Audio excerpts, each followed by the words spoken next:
हमारे यहाँ आर्य शब्द कभी जातिवाचक नहीं था, जात सूचक नहीं था। इसका जात के अर्थ में प्रयोग करके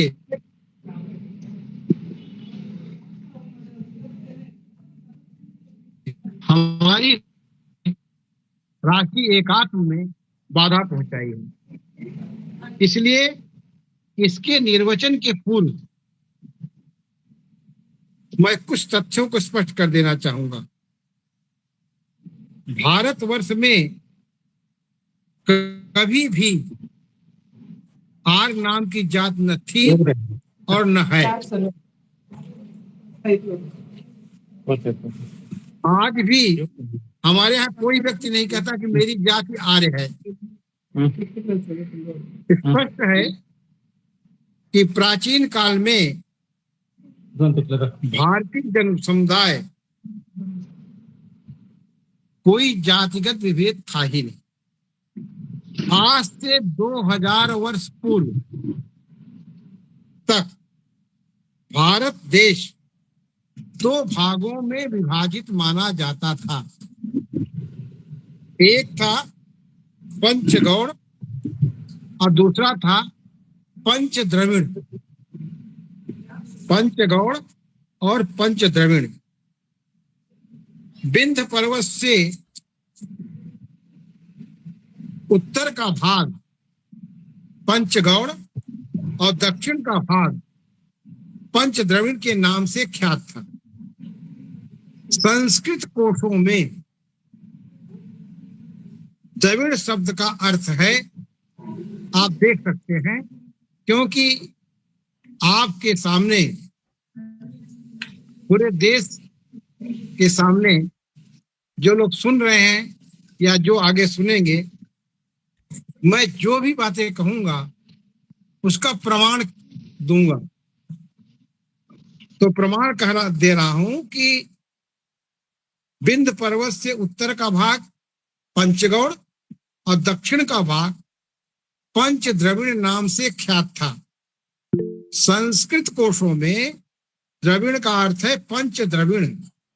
ब्राह्मणों में से कोई एक, केवल ब्राह्मण नहीं, ध्यान दीजिएगा, ब्राह्मणों में से कोई एक। स्कंद पुराण में पंच द्रविड़ की व्याख्या दी गई है। कर्णाटाश्चैव तैलंग, कर्णाटाश्चैव तैलंगा गुर्जरा राष्ट्रवासिन आंध्रास्य द्रविड़ पंच बिंद दक्षिण वासिन। इस प्रकार संस्कृत कोशों के अनुसार द्रविड़ शब्द का अर्थ है आंध्र, कर्नाटक, गुर्जर, तैलंग और महाराष्ट्र देश के निवासियों का समूह। कोई जात नहीं, इनका समूह। इससे स्पष्ट हो जाता है कि द्रविड़ भारत के उन निवासियों को कहते थे जो विंध्य पर्वत के दक्षिण में रहते थे। इसका तात्पर्य यह हुआ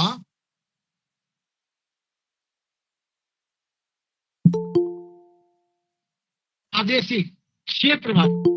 इसी प्रकार से भारतवर्ष में आर्य शब्द जातिवाचक न होकर संस्कृति का बोधक रहा, कल्चर, संस्कृति का बोधक रहा। दक्षिण भारत के निवासी भी वैसे ही भारतीय हैं जैसे उत्तर भारत के निवासी भारतीय हैं। हाँ, दयानंद सरस्वती ने, ये आपके मन में भी प्रश्न आ रहा होगा, दयानंद सरस्वती ने आर्य समाज की स्थापना की। आर्य जात की नहीं, आर्य समाज की स्थापना की, प्रवर्तन किया। ध्यान से देखें तो यहां आर्य के साथ उन्होंने समाज शब्द जोड़ा है। यहां भी समाज जाति नहीं जन समूह का प्रत्यायक है। जैसे वहां पंच द्रविड़ जन समूह का प्रत्यायक है, वैसे यहाँ आर्य समाज भी जन समूह का ही प्रत्यायक है। यह एक वैदिक विचारधारा थी। आर्य समाज एक वैदिक विचारधारा थी, इसको आप सब लोग जानते हैं। और प्राचीन संस्कृत कोशों में आर्य का शुद्ध रूप जो मिलता था वो आर्य था, माने एक आधा या और था।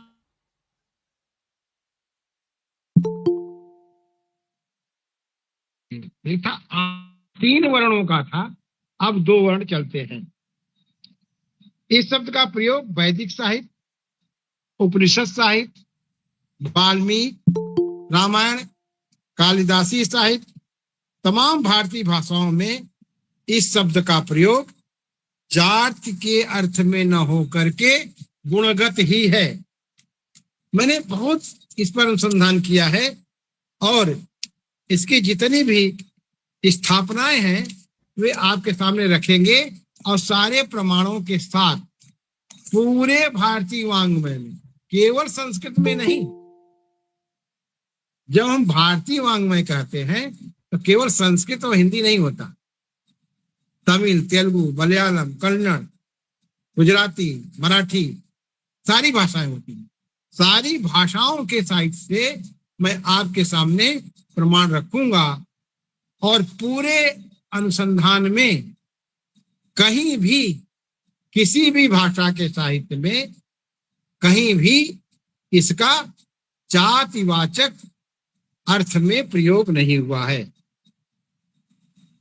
अब इसके सत्यापन के लिए, वेरिफिकेशन के लिए मैंने देखा है अमरकोश, मेदिनी कोश, हलायुध कोश, शब्द रत्नावली, शब्द कल्पद्रुम, वाचस्पत्यम, कहीं और किसी में भी जाति का अर्थ नहीं मिला। और इसमें जो अर्थ मिला आर्य का वो है योग्य। क्या अर्थ दिया है इन कोशों में?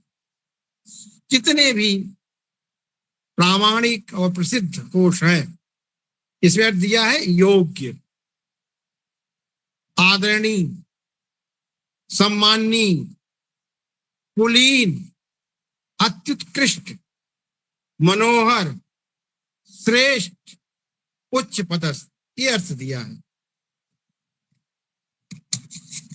हमारे अनेक ग्रंथों में, अनेक भारतीय ग्रंथों में आर्य शब्द से सादर संबोधित किए जाने की परंपरा मिलती है। साहित्य दर्पणकार का नाम सुना होगा आप लोगों ने, काव्य शास्त्री, साहित्य दर्पणकार आचार्य विश्वनाथ। आचार्य विश्वनाथ ने 4 नियम बनाए थे कि हम आर्य संबोधन किसे कहें। उन्होंने लिखा कि नटी जो है, नाटक में नटी सूत्रधार को आर्य शब्द से संबोधित करे। मतलब आर्य शब्द से संबोधन आदरणीय शब्द है, श्रेष्ठ अर्थ में है, जैसा कि मैंने बताया। तो किसका प्रयोग करे, इसका विनियोग किया है आचार्यों ने। कहा कि नटी सूत्रधार को आर्य शब्द से संबोधित करे। वहां लिखते हैं आचार्य विश्वनाथ कि वाच्यौ नटी सूत्रधार वार्या माम्रा परस्परम, अर्थात नटी सूत्रधार को आर्य शब्द से संबोधित करे। इसके बाद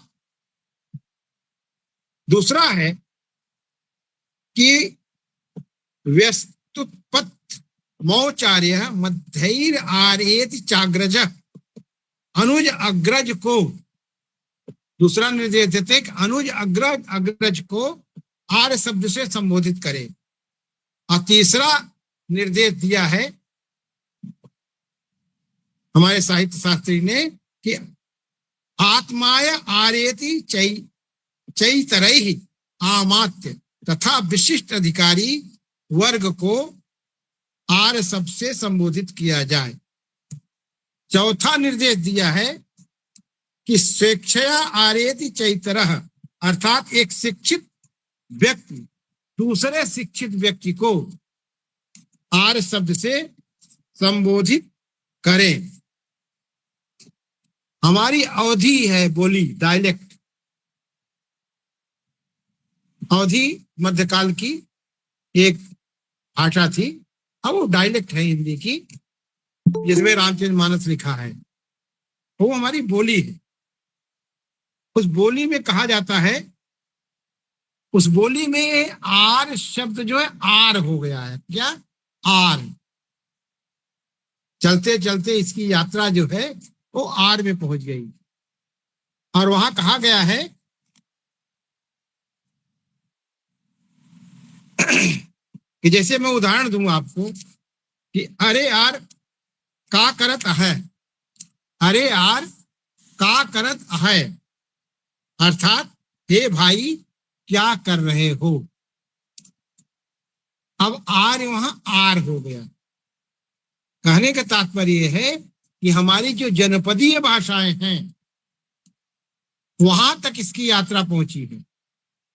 जनपदीय यात्राओं साहित्य में भी यह यात्रा पहुंचने का ये अर्थ ही है कि यह लोकमानस में आर्य शब्द एक संबोधन के रूप में था।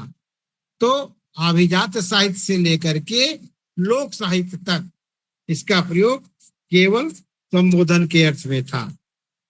आर्य शब्द जो है संस्कृत का पुल्लिंग है। इसके अर्थ कई अर्थ हैं। शब्दानाम अनेक अर्था, शब्दानाम बहु अर्था। पहला अर्थ है कि जो व्यक्ति अपने देश के धर्म तथा संस्कृति के प्रति एक निष्ठ हो, कर्तव्याचरण, कार्य कर्तव्य मनाचरण, तिष्ठत प्रकृत्याचारे स एव आर्य स्मृतः। वह आर्य है जो इन गुणों से युक्त हो, जो आचार विचार से युक्त हो, वो है आर्य। तीन वर्णों का यह है, जैसा कि मैंने कहा कि आर्य, अब आर्य है, एक यह इसमें से लोप हो गया है। और तीसरा इसका अर्थ है सम्माननीय या आदरणीय पुरुष, प्रतिष्ठित व्यक्ति। परमार्य परमाम कृपाम बभारह, बुद्ध चरित में आया है, बुद्ध चरित के 5:6 में, 5वें अध्याय के 6वें श्लोक में। फिर चौथा इसका अर्थ है श्रेष्ठ कुलोत्पन्न, सत्कुलोत्पन्न पुरुष, सच्चरित पुरुष, उदार चरित, शांत चित्त, स्वामी, आचार्य, अध्यापक, गुरु, मित्र। और बुद्ध देव के लिए भी आर्य शब्द का प्रयोग हुआ है। और जैसे आर्य शब्द का प्रयोग है तो इसका स्त्रीलिंग रूप जो है आर्या प्रयुक्त है। आर्या का अर्थ है गौरी, पार्वती, श्वश्रु, आदरणीय महिला, जैसा कि महाभारत में प्रयुक्त है। महाभारत के तीसरे पर्व के 12वें अध्याय के 87वें श्लोक में प्रयुक्त है। यतार्या रुदती मीता पांडवा निदमब्रवीत। और आर्या एक छंद भी है। मैं ये सब इसलिए दे रहा हूं कि किन किन अर्थों में है, और सबका जो केंद्रीय अर्थ है वह श्रेष्ठ संबोधन ही है। दो प्रकार के अर्थ होते हैं, एक केंद्रीय अर्थ होता है जिसे हम अंग्रेजी में सेंट्रल मीनिंग कहते हैं, और एक परिधीय अर्थ होता है जिसे हम पेरिफेरल मीनिंग कहते हैं। तो सेंट्रल मीनिंग श्रेष्ठ है, हाँ? और संबोधन के लिए है। इसी से आर्यम बना। आर्यम बना जैसे फलम फले फलान, ये नपुंसक लिंग हो गया। इसका अर्थ है धर्म, पुण्य, सदाचार, पवित्रता। और वाल्मीकि रामायण में भी तीसरे कांड के 50वें श्लोक में यह प्रयुक्त है, नहीं दुष्टात्मन आर्य भाव सत्यालये चिरम। विवेक, विज्ञान, विचारणा के अर्थ में भी वाल्मीकि रामायण में यह प्रयुक्त है। हमारी भाषा में क एक तद्धित प्रत्यय है, हम सभी जानते हैं। हम लोग जब व्याकरण पढ़ते थे तो तद्धित प्रत्यय का उपहास करते थे कि तद्धित जीव की बद्धित, माने ये जंजाल है, समझ में नहीं आता था, इसलिए तद्धित को जी की बद्धित कहते थे, माने जंजाल कहते थे। तो हमारी भाषा में जैसा बताया कि क एक तद्धित प्रत्यय है जो संज्ञा शब्दों के अर्थ को भी स्पष्ट करता है। आर्य और आर्यकः, आर्या और आर्यका एकार्थ शब्द हैं, इसी से बने हैं। आर्यका का प्रयोग सम्माननीय या आदरणीय पुरुष एवं पितामह के अर्थ में अनेक कोशों में हुआ है। इसी प्रकार से आर्यक और आर्यों का प्रयोग सम्माननीय, आर्या का प्रयोग सम्माननीय या आदरणीय महिला के लिए हुआ है। कहने का तात्पर्य है कि इससे देशवाची, स्थानवाची, समूहवाची, श्रेष्ठतावाची आदि संबोधनों का प्रयोग इस शब्द के द्वारा हुआ है। अब हम विस्तार अगर देखें, देखिए सबसे बड़ी बात यह है कि जो हमारे प्रामाणिक कोशों में, बहुत पारंपरिक और श्रेष्ठ कोशों में संस्कृत के प्रयोग हुआ है जिस अर्थ में, उसी अर्थ में समूचे भारतीय साहित्य में इस शब्द का प्रयोग मिलता है और कहीं भी वह प्रयोग जातिवाचक नहीं रहा। आर्य शब्द का प्रयोग ऋग्वेद से लेकर महाभारत, बौद्ध साहित्य और आधुनिक विचारधाराओं तक यह हुआ है। मैथिली शरण गुप्त ने मानस मंदिर में आर्य जन उतारे आरती, मतलब आधुनिक साहित्य तक में भी यह इसी श्रेष्ठतावाची अर्थ में, संबोधन के अर्थ में हुआ है प्रयोग। तो मैं आपको आर्य शब्द के पूरे निर्वचन की परंपरा को वैदिक साहित्य, औपनिषदिक साहित्य, महाभारत, रामायण,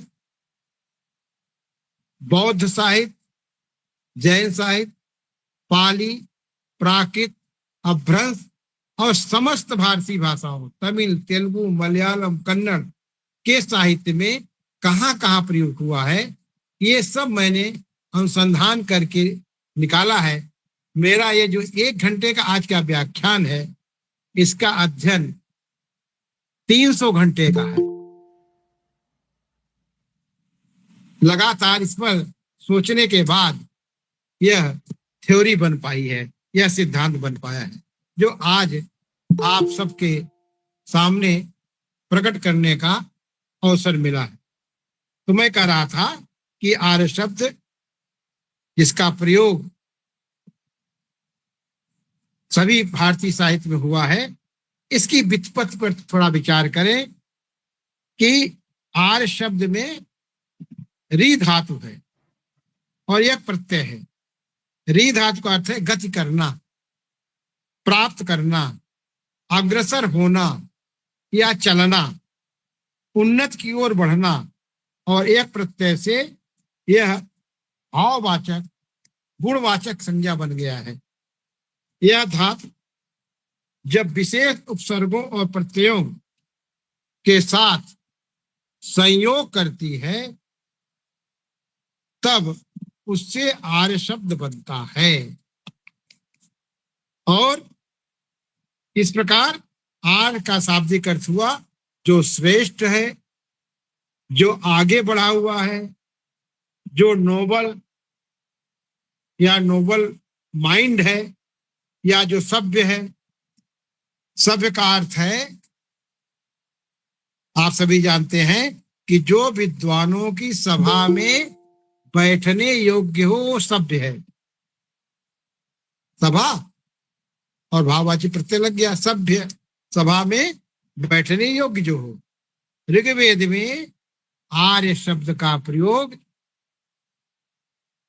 कई बार हुआ है और वहां इसका प्रयोग मुख्यतः संस्कृति, भाषा और जीवन शैली को अपनाने वाले समूह के अर्थ में हुआ है। मनुस्मृति में आर्य शब्द का प्रयोग सभ्य, धार्मिक और उच्चादर्शों वाले मानव के लिए कहा गया है। इन सब के उदाहरण दूंगा मैं अभी केवल उल्लेख कर रहा। महाभारत में भी आर्य शब्द का प्रयोग एक आदर्श पुरुष के लिए हुआ है जो धर्म, सत्य और सदाचार का पालन करता हो, अर्थात सत्य, धर्म और सदाचारी व्यक्ति के लिए आर्य शब्द का प्रयोग किया है। इंडो यूरोपियन भाषाओं में आर्य शब्द समतुल्य रूप में मिलते हैं। इंडो यूरोपियन भाषाओं में इसी ईरानी परंपरा में आर्या ARYA का प्रयोग श्रेष्ठ जातियों के लिए हुआ है। अवेस्ता में भी आर्य मिलता है, ARYANAM का अर्थ है आर्य लोगों की भूमि। आर्य लोगों की भूमि। संस्कृत का आर्यावर्त आर्यों को भूमि अर्थात वह क्षेत्र जहाँ सभ्यता और संस्कृत का उच्चतम रूप विकसित हुआ है। 19वीं शताब्दी में पश्चिमी विद्वानों ने आर्य को नस्लीय जैसी अवधारणाओं से प्रचारित कर दिया। जाति, रेस से, देशीय, जो भारतीय परंपरा से मेल नहीं खाती। सारा गड़बड़ झाला पश्चिमी विद्वानों ने किया और हमारी अखंडता को इस शब्द के माध्यम से तोड़ने के लिए निजी विचारधारा ने भी इस शब्द का दुरुपयोग किया। इसे व्हाइट सुपरमेसी से जोड़ दिया जो इसकी मूल अवधारणा से भिन्न है। अब भारतीय दृष्टिकोण से इसका अर्थ वह नहीं है जो पश्चिमी विद्वानों ने किया है। भारतीय परंपरा में आर्य जाति नस्ल नहीं, यह एक गुण है। चारित्यम आर्यत्वम हमारे यहां मिलता है, अर्थात चरित्र ही आर्यता है। किसी का जन्म किस घर में हुआ यह आर्यता की पहचान नहीं है, अपितु उसके विचार, आचरण, जीवन शैली और धर्म में स्थित होने से आर्यत्व की पहचान होती है। कहाँ पैदा हुआ इससे नहीं होती, तो उसका आचरण कैसा है। यदि आचरण साधुत्व है तो वह आर्य है, ऐसा कहा गया। निष्कर्षतः आर्य शब्द का मूल अर्थ है श्रेष्ठ, सद्गुणी, सभ्य और उन्नतशील व्यक्ति जो सदैव परम वैभव पर ले जाने वाला हो, परम वैभव नेतुमेत स्वराष्ट्रम, जो अपने को और अपने राष्ट्र को परम वैभव पर ले जाने वाला हो, वह एक ऐसा शब्द है जो व्यक्ति के चरित्र, विचार और व्यवहार से जुड़ा है, न कि उसकी जात, रंग, जन्म स्थान से। इसकी व्युत्पत्ति वैदिक संस्कृत की गहराई में निहित है और इसका प्रयोग भारत की सांस्कृतिक चेतना का प्रतीक रहा है। अतः आर्यत्व एक आदर्श है, न कि वंश। पूरा वैदिक साहित्य में जिस अर्थ में आर्य शब्द का प्रयोग हुआ है, वही प्रयोग आज तक हमारे भारतीय साहित्य में चला आ रहा है। और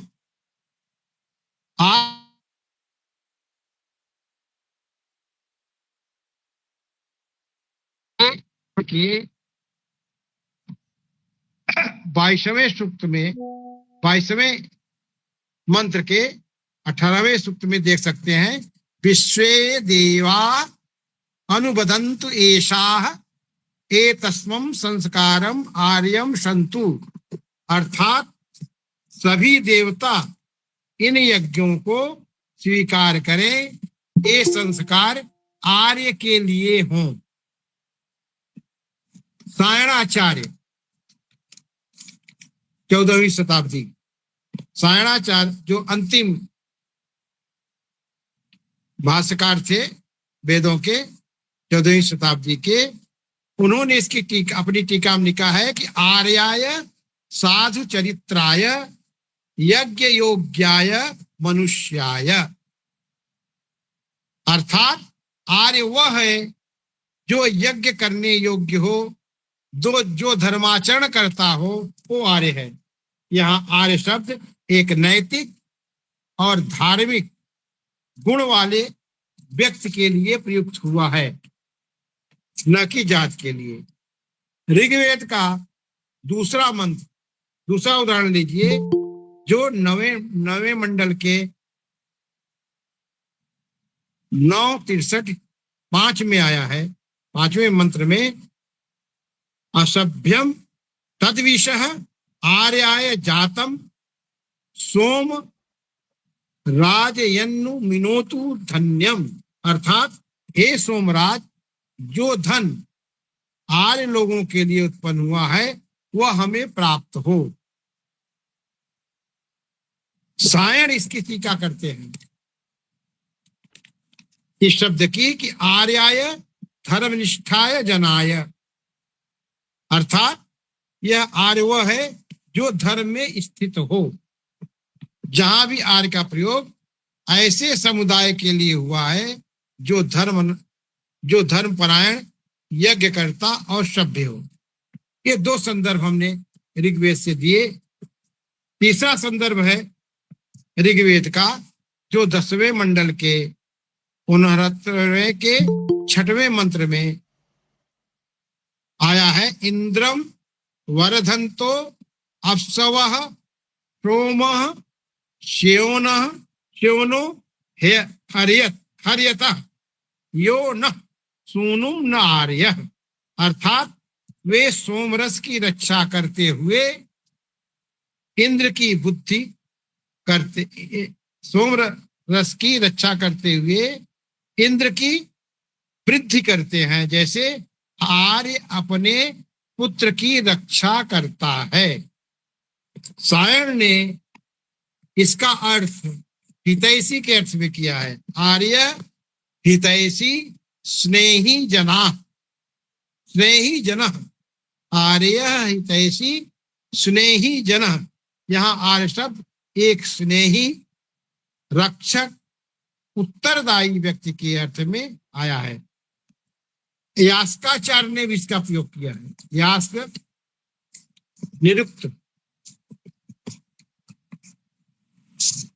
निरुक्त जिनका ग्रंथ है, यास्काचार्य ने निरुक्त के 7 और 23 7:23 में कहा है कि आर्य शीलवान साधु, आर्य शीलवान साधु, अर्थात आर्य वह है जो शीलवान और सद्गुणी हो। यास्क मुनि ने आर्य को एक नैतिक गुण से परिभाषित किया है, न कि किसी जाति के पहचान से। महाभारत के शांति पर्व का जो भंडारकर रिसर्च इंस्टीट्यूट का संस्करण है उसमें आया है कि न जात्या ब्राह्मणो भूत्वा, न जात्या ब्राह्मणो भूत्वा कर्मणा ब्राह्मणो भवेत् आचारशील वृत्तैश्च कर्मभिश्चार्य उच्यते। अर्थात कोई व्यक्ति जन्म से ब्राह्मण या आर्य नहीं है, अपने आचरणशील और कर्मों से आर्य कहलाता है। इस श्लोक से स्पष्ट होता है कि आर्यत्व चरित्र और आचरण से प्राप्त होता है, न कि किसी कुल विशेष में उत्पन्न हो जाने से। सायणाचार्य ने बार बार आर्य को धार्मिक, यज्ञकर्ता, सभ्य व्यक्ति के अर्थ में लिया है, उसका प्रयोग किया है। उनके अनुसार आर्य वह है जो वेद मार्ग में स्थित हो, अर्थात वेदों में विश्वास करता हो। यास्क ने आर्य को शील, गुण और कर्म से जोड़ा है, जाति या नस्ल से नहीं। शंकराचार्य, आद्य शंकराचार्य के भाष्यों में, विष्णु का उन्होंने जो भाष्य किया में आर्य शब्द का प्रयोग कम आया है, किंतु जहां भी आया है वहां भी उन्होंने विवेकी, ज्ञाननिष्ठ सत्पुरुष के अर्थ में आर्य शब्द का प्रयोग किया है।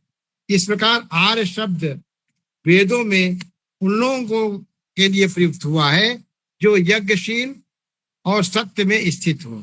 सायण, यास्क जैसे महान टीकाकारों ने इसे एक गुणात्मक शब्द माना है। यह विचार भारतीय परंपरा के अनुरूप है और यही भारतीय परंपरा के बहुत बड़े उद्गाता आचार्य रहे हैं, टीकाकार रहे हैं। सायण और यास्क भारतीय दर्शन का सर्वोच्च भाग माना जाने वाले उपनिषद साहित्य, वेदों में ज्ञान कांड का अंतिम अगूढ़तम अंश है। इनमें आर्य शब्द का प्रयोग देखिए, बृहदारण्यक उपनिषद का 4:4-21 स एष नैतम आर्यम आचरति, अर्थात वह इस प्रकार का आचरण नहीं करता जैसा कि एक आर्य करता है। स एष नैतम आर्य आचरत, वह इस प्रकार का आचरण नहीं करता जैसा कि एक आर्य करता। शंकराचार्य की टीका इस पर है कि उपनिषदों की उन्होंने टीका की है, भाष्य किया है कि आर्य माने धर्मात्मा उनके दृष्टि में, विवेकी, सत्कर्मी। यहाँ आर्य का प्रयोग नैतिक चरित्र के संदर्भ में शंकराचार्य जी ने किया है, आद्य शंकराचार्य ने। ऐसा व्यक्ति जो आत्मबोध की ओर अग्रसर हो वह है आर्य। छांदोग्य उपनिषद 4:2-1 में आर्य तम वै सौम्यसि, आर्य तम वै सौम्यसि, अर्थात हे सौम्य तू आर्य है। इस पर शंकराचार्य टीका करते हैं कि आर्य माने योग्य, शीलवान, ब्रह्मनिष्ठ। यहाँ आर्य शब्द एक आत्मविद्या के पात्र और श्रेष्ठ आचरण करने वाले शिष्य के लिए प्रयुक्त हुआ है। कौसतिक उपनिषद 2:15, कौसतिक के 2:15 में उल्लेख आया है, आर्य ब्रजतीय सत्यव्रतम ब्रजति, ब्रज धातु गम धातु है, जैसे गच्छति गच्छता गच्छति होता है, उसे ब्रजति ब्रजता ब्रजंती बनता है। तो अर्थात वह आर्यत्व को प्राप्त करता है, मतलब आर्यत्व की ओर गतिमान होता है। आर्य ब्रजति, यह सत्यव्रतम ब्रजति, जो आर्यत्व को प्राप्त करता है, जो सत्यव्रत का पालन करता है। यहाँ आर्यत्व को सत्यनिष्ठ जीवन से जोड़ा गया है। सत्य को आचरण में लाने वाला ही आर्य है। तो उपनिषदों में आचार्य शंकर ने जो भाष्य किया और जो अर्थ बताया, उनकी व्याख्या का सार यह है कि आर्य है ब्रह्मविद, अर्थात ब्रह्म को जानने वाला। दूसरा है शिष्ट, संयमी, तीसरा है विवेकी, सन्यासी, और चौथा है धर्मशील व्यक्तित्व। उदाहरण के लिए बृहदारण्यक उपनिषद 4:21 पर भाष्य करते हुए वे कहते हैं कि आर्य धर्म प्रवृत्तो जना, आर्य वह है जो धर्म में प्रवृत्त हो, सत्य का पालन करे, अहिंसा, तप, शौच आदि का अभ्यास करे, आत्मा और ब्रह्म को जानने की जिज्ञासा रखे। यह आर्यत्व एक महान आदर्श है। जात, वर्ण, जन्म आदि से इसका कोई संबंध नहीं है। यही उपस्थापना मिलजुल करके हमारे भारतीय साहित्य से, ऋग्वेद से लेकर के और उपनिषद साहित्य तक मिलती है। अब क्योंकि समय हो गया है, इसलिए हम अगली कार्यशाला में, अगले व्याख्यान में उपनिषद के आगे के साहित्य में आर्य शब्द का प्रयोग कहाँ आया है, कालिदास साहित्य में, वाल्मीकि रामायण में, बौद्ध साहित्य में, पाली में, प्राकृत में, भारतीय भाषाओं के साहित्य में कहाँ कहाँ आर्य शब्द का प्रयोग हुआ है, इस पर हम अगले व्याख्यान में इसी को आगे बढ़ाएंगे। अभी हमारी ये आर्य शब्द की यात्रा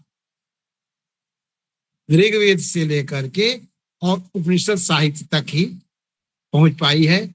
आप लोगों ने बड़े मनोयोग से सुना, बड़े ध्यान से सुना। मैं समझता हूं कि आपके मन में कुछ जिज्ञासाएं होंगी ही, और जिज्ञासा होना, ज्ञातुम इच्छाइति जिज्ञासा, तो जिज्ञासा में ज्ञान, जानने की इच्छा को जिज्ञासा कहते हैं। और आप जब जिज्ञासा करते हैं तो मेरी भी जिज्ञासा और बढ़ती है। इसलिए हम एक दूसरे की जिज्ञासा बढ़ाएं, इस भाव के साथ मैं अब आप सबको आमंत्रित करता हूं और आप सबके प्रति धन्यवाद भी ज्ञापित करता हूं कि आप सबने बड़े ध्यान से सुना। कोई प्रश्न हो तो आपका स्वागत है। बहुत बहुत धन्यवाद।